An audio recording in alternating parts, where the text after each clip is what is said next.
नमस्कार दोस्तों। आज के इस वीडियो लेक्चर में हम बहुत ही इंटरेस्टिंग टॉपिक पढ़ने वाले हैं। ये टॉपिक हमारे कई सवालों का जवाब देता है। सबसे पहला सवाल तो ये है कि क्यों यूएसए जैसा देश जिसने 1971 में एंटी इंडिया पोजीशन अपनाई थी, वो क्यों इंडिया के साथ एक ग्रुपिंग बनाने को इतना आतुर है। दूसरा सवाल ये कि जापान जैसा पीस लविंग कंट्री क्यों एक इनफॉर्मल सिक्योरिटी ग्रुप ज्वाइन करना चाहता है, जितना आतुर क्यों है वो इस सिक्योरिटी ग्रुपिंग में ज्वाइन करने के लिए, और क्यों इंडिया जैसे देश जो कि नॉन अलाइनमेंट और पीसफुल कोएग्जिस्टेंस की बात कर रहा है, उसे चाइना के अगेंस्ट एक इनफॉर्मल सिक्योरिटी ग्रुपिंग ज्वाइन करना पड़ा। जी हाँ दोस्तों, आज के लेक्चर में हम बात करने वाले हैं क्वाड की। और सबसे पहले आपकी वीडियो देखिए।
नमस्कार दोस्तों, इंटरनेशनल रिलेशन की इस सीरीज़ में जिसमें हम चर्चा कर रहे हैं, फ़िलहाल हम पढ़ रहे थे रीजनल ग्रुपिंग।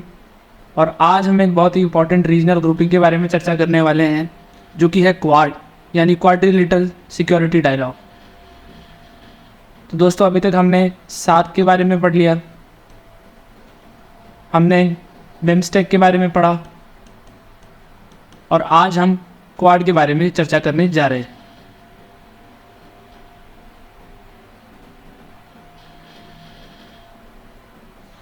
तो दोस्तों, सबसे पहले तो हम ये देखें कि क्वाड क्या है और कौन कौन से देश हैं जो क्वाड के मेंबर्स हैं। तो क्वाड यानी क्वाड्रिलेटरल सिक्योरिटी डायलॉग एक 4 देशों का ग्रुप है, एक इनफॉर्मल ग्रुपिंग है। इसमें 4 इंपॉर्टेंट देश कौन से हैं जो इंडो पैसिफिक रीजन में है, जो कि सबसे इम्पॉर्टेंट इंडिया यानी हम तो हैं ही, जापान है, यूएसए है और ऑस्ट्रेलिया है। तो ये पूरा पैसिफिक रीजन है। जनरली हम जो मैप बनाते हैं उसमें इस साइड से मैप को नहीं दिखाया जाता, आगे वाली साइड से दिखाया जाता है। ये उस मैप का बैक साइड है, यानी ये वाला जो रीजन है ये आपका अमेरिकन कॉन्टिनेंट है और ये आपका एशियन कॉन्टिनेंट है। तो यहाँ इंडिया, जापान, यूएसए और ऑस्ट्रेलिया, ये 4 देश मिलकर के क्वाड नाम का एक ग्रुप बनाते हैं। ठीक है। सबसे इंपॉर्टेंट बात, ये कोई फॉर्मल ग्रुपिंग नहीं है, एक इनफॉर्मल ग्रुपिंग है। इनफॉर्मल का मतलब एज सच इसके कोई फिक्स चार्टर नहीं है, एज सच इसके कोई फिक्स रूल एंड रेगुलेशन नहीं है। ये डिपेंड करता है लीडर टू लीडर और किस देश के पास इसकी मीटिंग हो रही है, किस देश में इसकी समिट हो रही है, अरेंजमेंट वैसे ही कर दिए जाते हैं। तो कोई फॉर्मल रिटर्न चार्टर है नहीं क्वाड का, इसलिए इसको इनफॉर्मल बोला जाता है। तो जो क्वाड का सबसे पहले जो आइडिया है वो जापान के प्राइम मिनिस्टर शिंजो आबे ने दिया था साल 2007 में। अब आप ये देखें, इसमें एक सबसे बड़ी खासियत है कि ये जो 4 देश हैं ये दुनिया की सबसे पावरफुल डेमोक्रेसी है। ये दुनिया की सबसे पावरफुल डेमोक्रेसीज में से एक है। जैसे इंडिया अपने आप में सबसे बड़ी डेमोक्रेसी है, यूएसए है जो सबसे पुरानी डेमोक्रेसी है, जापान में डेमोक्रेसी और ऑस्ट्रेलिया में डेमोक्रेसी। यानी कि ये सारे देश जो हैं वो लिबरल वर्ल्ड के सपोर्टर हैं, लिबरल वर्ल्ड के सपोर्टर हैं। तो क्वाड का एम क्या है? अब क्योंकि जैसा मैंने आपको कहा लिबरल वर्ल्ड के सपोर्टर हैं, डेमोक्रेसी है, इनका सबसे इंपॉर्टेंट एम है कि ये जो पैसिफिक रीजन है, ये जो अपना पैसिफिक रीजन है, ये वाला जो पूरा पैसिफिक रीजन है, इसमें हम पीसफुल इंडो पैसिफिक बना सकें, इसमें हम एक पीसफुल मैनर में, पीसफुल मीनिंग में ट्रेड कर सकें। और ऐसी हर वो शक्ति जो इस पीस को ख़त्म करना चाहती है उस शक्ति को हम रोके। और शक्ति से मेरा इशारा है चाइना की तरफ, क्योंकि चाइना एक ऑथोरिटेरियन कंट्री है और चाइना इस रीजन में बहुत ज़्यादा एक्टिव है। हमने पहले भी देखा था कि किस तरह से चाइना इस रीजन में अलग अलग तरीके से एग्रेसिव डिप्लोमेसी कर रहा है। फॉर एग्जाम्पल,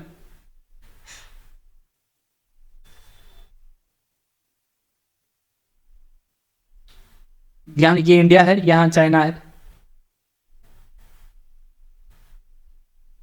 तो चाइना ने यहाँ पर अपनी एक 9 लाइन बना रखी है और यहाँ बहुत सारे आइलैंड्स हैं, जैसे सेंकाकू आइलैंड, इस्कान बानुशोर, ये सारे ऐसे आइलैंड्स हैं जिस पर चाइना ने अपना डोमिनेंस स्थापित कर रखा है। और जिन देशों की ये आइलैंड्स हैं उन्हें इससे काफ़ी दिक्कत हो रही है, पर क्योंकि चाइना एक पावरफुल कंट्री है, कोई चाइना को कुछ कह नहीं पा रहा है। तो ऐसा ज़रूरी है कि ये देश आगे आएँ और इस तरीके के एग्रेसिव पावर से इस रीजन को फ्री कराएं, ताकि हमारा ये रीजन एक फ्री ट्रेड के लिए फ्री और जैसा कि यहाँ लिखा है फ्री, ओपन, प्रॉस्पेरस और पीसफुल इंडो पैसिफिक रीजन ये मेंटेन रह पाए। अब फिर आप थोड़ा क्लोजली देखिए कि कैसे ये इंडो पैसिफिक रीजन है। यहाँ अपना इंडिया है, ये चाइना है, यहाँ जापान है, ऑस्ट्रेलिया है, यहाँ कहीं यूएसए है, और ये पूरा इंडो पैसिफिक रीजन है। यहाँ इंडोनेशिया है। अच्छा, इंडो पैसिफिक रीजन इतना इंपॉर्टेंट क्यों है ये आप लोग सोचें ज़रा। इंडो पैसिफिक रीजन में ऐसा क्या है कि यूएस जैसे पावरफुल देशों को, जापान जैसे पावरफुल कंट्रीज को, चाइना को, इंडिया को, ऑस्ट्रेलिया को इतना इंटरेस्ट क्यों है इंडो पैसिफिक में? क्योंकि दोस्तों इंडो पैसिफिक जो रीजन है ना, ये सबसे इंपॉर्टेंट सी ट्रेड रूट है। और आप ये देखेंगे जो हमारा एशिया वाला रीजन है, ये दुनिया का सबसे ज़्यादा पॉपुलस रीजन है, यानी यहाँ सबसे ज़्यादा दुनिया की पॉपुलेशन रहती है। फॉर एग्जाम्पल, चाइना थोड़े समय तक दुनिया की सबसे ज़्यादा पॉपुलेशन वाली कंट्री था, अभी फिलहाल इंडिया है, फिर चाइना है। ऐसे ही इंडोनेशिया भी बहुत ज़्यादा पॉपुलेशन वाला कंट्री है। तो इस रीजन में दुनिया की बहुत लार्ज पॉपुलेशन रहती है, और क्योंकि लार्ज पॉपुलेशन रहेगी तो उसकी कुछ डिमांड्स भी होगी, और डिमांड को फुलफिल करता है मार्केट। यानी कि इनकी डिमांड के लिए यूरोप में बन रहे गुड्स या किसी भी और देश में बन रहे गुड्स यहाँ तक शिपिंग रूट के थ्रू पहुँचाए जाएंगे। ये शिपिंग लेन्स हैं। सबसे इंपॉर्टेंट है आपका इंडोनेशिया, क्योंकि इंडोनेशिया के 2 आइलैंड्स के बीच में एक मलक्का स्ट्रेट निकलती है।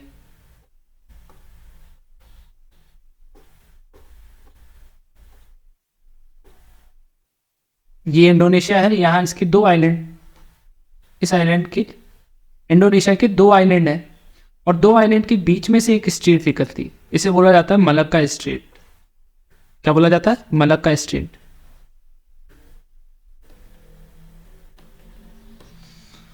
तो दोस्तों इंडोनेशिया इसलिए इंपॉर्टेंट है इस रीजन में क्योंकि इस इंडोनेशिया के पास कंट्रोल है मलक्का स्ट्रेट का। और मलक्का स्ट्रेट इसलिए इंपॉर्टेंट है क्योंकि यहाँ से आने वाले किसी भी शिप को अगर इस रीजन को क्रॉस करना है और यहाँ पहुँचना है, इस वाले रीजन में पहुँचना है, तो only and only Malacca strait के थ्रू ही जाना पड़ेगा। और इसीलिए कई देश कोशिश कर रहे हैं कि एक नई स्ट्रेट बनाई जाए। जैसे मलेशिया भी थोड़े समय पहले कारा स्ट्रेट बनाने की कोशिश कर रहा है।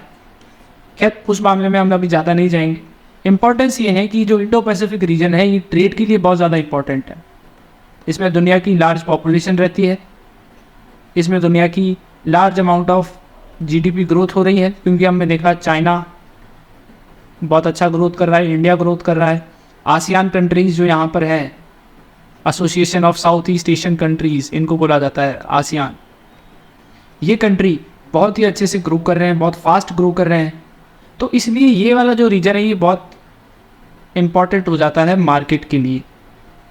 और इसलिए कोई भी नहीं चाहता कि कोई एक सिंगल कंट्री, खास करके चाइना, इस पूरे रीजन को कंट्रोल करे। इसलिए इंडिया, जापान, यूएसए और ऑस्ट्रेलिया को साथ में आना पड़ा। तो दोस्तों अभी तक हमने जाना क्वाड क्या काम करता है, क्यों इस्टेब्लिश हुआ। अब हम देखते हैं कि क्वाड के सामने क्या क्या चैलेंजेस हैं। सबसे बड़ा चैलेंज जैसा मैंने बताया कि चाइना का डोमिनेंस। चाइना हम कहने के लिए कह देते हैं कि चाइना यूएसए और इंडिया के आगे कुछ नहीं है, मगर चाइना वास्तव में एक बहुत पावरफुल कंट्री है और चाइना को यूं ही इग्नोर नहीं किया जा सकता। दूसरा है डाइवर्जेंस इन ज्योग्राफिकल एरियाज। आप देखें ये यूएसए और ये इंडिया है, कितनी बड़ी डाइवर्जेंस है इस पूरे एरिया में। ये बहुत ज़्यादा दूरी है इंडिया और यूएसए के बीच में। ऐसे ही जापान और ऑस्ट्रेलिया आपस में बहुत दूर है। तो ज्योग्राफिकली इन चारों देशों के बीच में काफ़ी डिस्टेंस है, वो अपने आप में एक चैलेंज है, क्योंकि इंडो पैसिफिक रीजन बहुत बड़ा है, उसको कंट्रोल करना आसान नहीं। तीसरा है मिलिट्री कैपेबिलिटी और स्ट्रेटेजिक कल्चर। मिलिट्री कैपेबिलिटी और स्ट्रेटेजिक कल्चर यानी ये है कि जो चार देश हैं इंडिया यूएसए ऑस्ट्रेलिया जापान और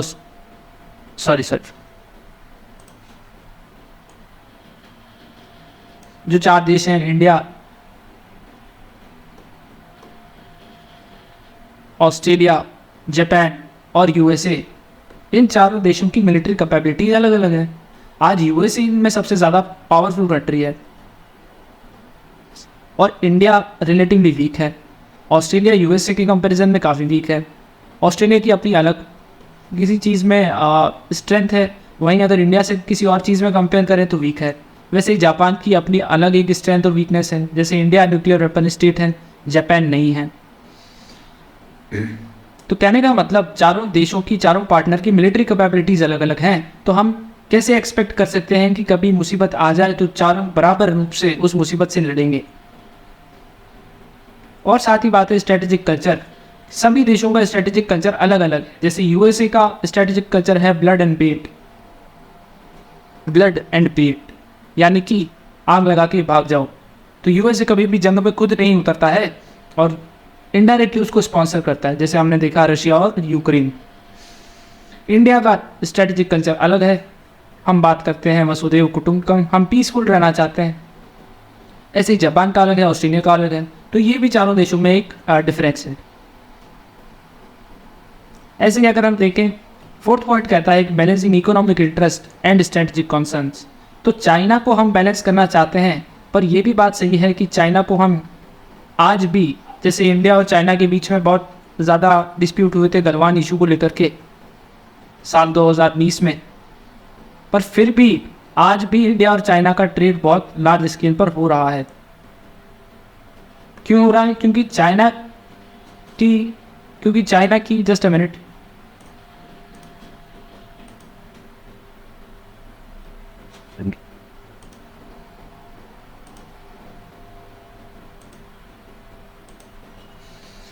फिर भी लार्ज स्केल में इंडिया और चाइना में ट्रेड हो रहा है, क्योंकि चाइना की इंडस्ट्रियल सेक्टर डेवलप्ड है और हम इंडिया, और ना सिर्फ इंडिया, दुनिया के बहुत सारे देश चाइना से ट्रेड डेफिसिट में हैं, यानी हम चाइनीज इंपोर्ट पर डिपेंडेंट हैं। तो भले ही हमारे बीच में जंग जैसे हालात बन गए थे गलवान के समय, पर फिर भी हमारी मजबूरी थी कि हमें चाइना से सामान इंपोर्ट करना पड़ता है, और आज भी कर रहे हैं। तो ये है चौथा point, balancing economic interest and strategic concern. Fifth है यूनिटी एंड कोऑर्डिनेशन। चारों के अंदर यूनिटी और कोऑर्डिनेशन हर बार बना रहने ये ज़रूरी नहीं है। अभी थोड़े समय पहले हमने देखा कि ऑस्ट्रेलिया ने ऑकस ग्रुप को ज्वाइन कर लिया था और इंडिया थोड़ा सा इससे असहज था। तो ये आपस में ये कोऑर्डिनेशन परमानेंटली बना रहेगा, ये भी बात सोचना सही नहीं है। हो सकता है समय के साथ साथ अपने अपने इंटरेस्ट बदल जाए। ऐसे ही सिक्स्थ पॉइंट है अल्टरनेटिव डेब्ट फाइनेंसिंग। इसका मतलब है कि just a minute,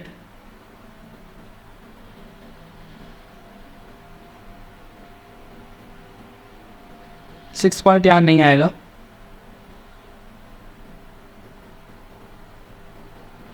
seventh point है geo strategic and geo economic interest.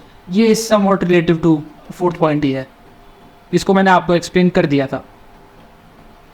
ये फिर से आप देख लीजिए, इंडियन ओशन वाला रीजन है, इसमें हम साउथ चाइना सी यहाँ देख पा रहे हैं। ये है वो साउथ चाइना सी, और यहाँ पर चाइना ने जो है अपना कंट्रोल बहुत ज़्यादा इस्टेब्लिश किया हुआ है। और यहाँ जो चाइना है साउथ ईस्ट कंट्रीज़ को डरा रहा है, धमका रहा है। तो ये इंडियन ओशन वाला रीजन है। हम देख सकते हैं ये कितना इम्पोर्टेंट है,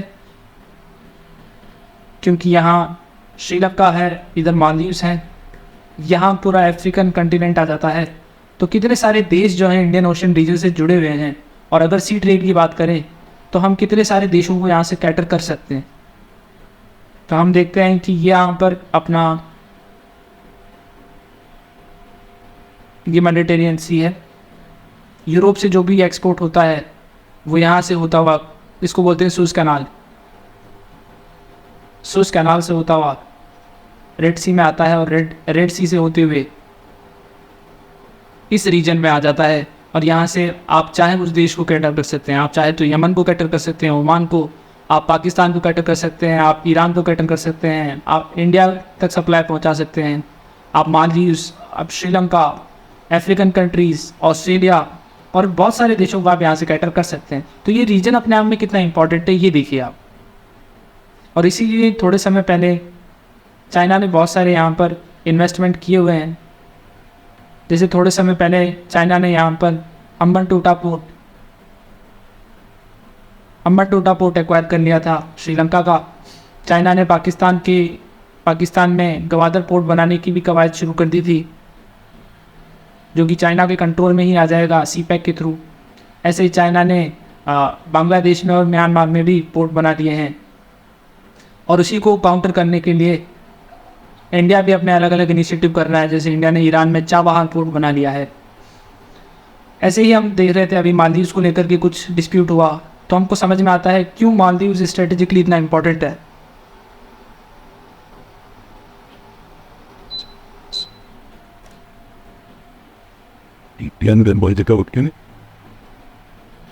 तो अब दोस्तों हम आते हैं क्वाड ने अभी तक इस्टेब्लिश होने के बाद क्या क्या अचीवमेंट्स कर लिए हैं,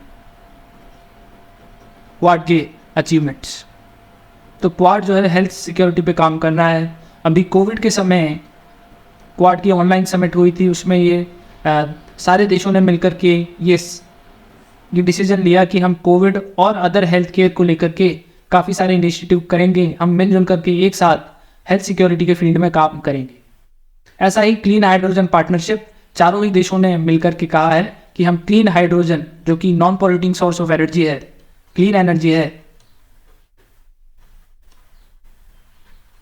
इस डायरेक्शन में काम करेंगे।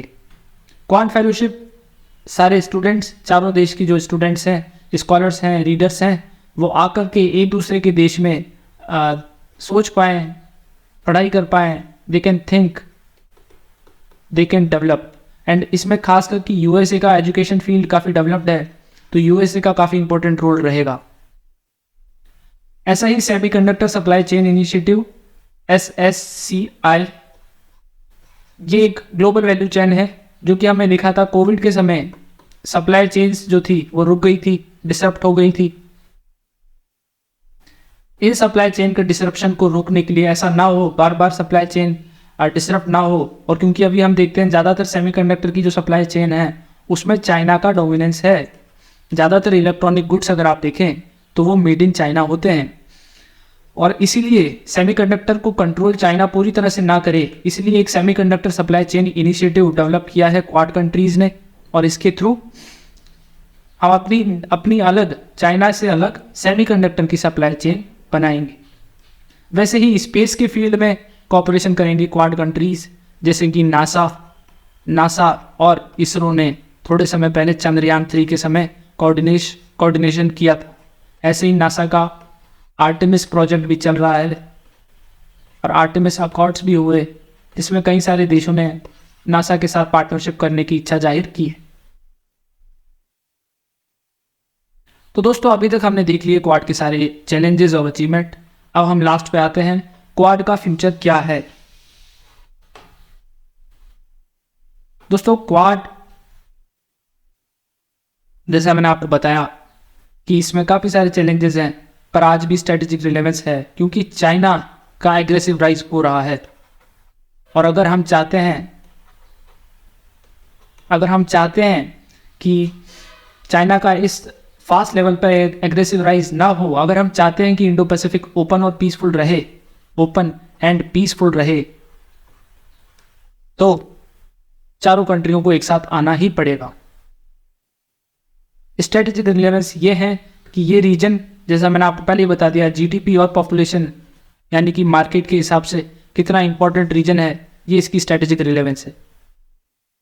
साथ में ये भी है कि इनके अपने अपने चैलेंजेस हैं, जैसे यूएसए का अपना ट्रेड इंटरेस्ट भी है, इसकी अलग स्ट्रेटेजिक पॉलिसी मैंने आपको बताई, ब्लड एंड बेट। इंडिया की अलग है, we want peaceful coordination, Japan की अलग है। तो हमको इन सारी अलग अलग हमारी जो स्ट्रेटजी है इसको एक तरफ लाना पड़ेगा, एक साथ कोऑर्डिनेशन करना पड़ेगा। हो सकता है हमें थोड़े से अपने आइडियोलॉजी को टेक्ट भी करना पड़े, पर किसी भी तरीके से हम इंडो पैसिफिक को हाथ से जाने नहीं दे सकते। तो ये हाई टाइम है, हमें चाइना के अगेंस्ट इंडो पैसिफिक को बचाना ही है। तो दोस्तों ये था क्वाड के ऊपर हमारा आज का डिस्कशन। जल्दी हम एक नए टॉपिक के साथ आपसे फिर मिलेंगे। धन्यवाद।